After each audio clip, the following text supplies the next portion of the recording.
Hello, this is Scott, and this is the Hyper Report. Here are the quotes for various items. First, Russia's gold. Because of sanctions and dropping oil prices, Russia's economy is in turmoil as the ruble continues to plummet. In fact, Russia may be forced to sell their gold from their reserves as China and India are ready to take it off their hands. Or, as an alternative, Russia could just sell some nukes to Iran and make John Kerry's job easier? Next, Euro crisis deepens. Although it was anticipated, the Eurozone debt crisis is repeating itself again. The Euro experiment will fail because there is no sound way to have divergent economies using the same currency, and no amount of printing or games will change what will happen to this boondoggle. The German economy has emerged as the bankroll of last resort. However, how long before they are looking for the door?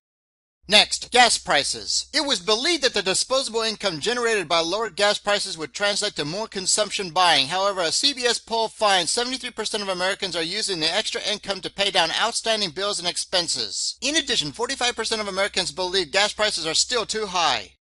Next, U.S. manufacturing PMI. U.S. manufacturing PMI collapsed to 53.7 in December, missing expectations of a rebound of 55.2 by the most on record and falling to its lowest since January 2014. The employment sub-index dropped to its lowest since July, and new orders collapsed to its lowest since January. At least it is above 50%, which represents expansion of the manufacturing sector.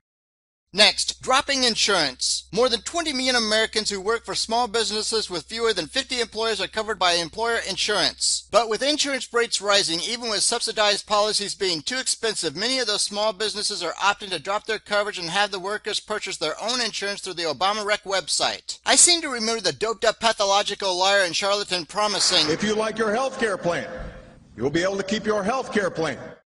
Next, Elizabeth Warren. Socialist Elizabeth Warren, worth $15 million, says she is not running for president, but that doesn't mean she won't. She is riding the wave of anti-bank establishment, and if things get very ugly with Wall Street banks, she may be viewed as yet another messiah the way Obama was. Finally, please prepare now for the escalating economic and social unrest. Good day.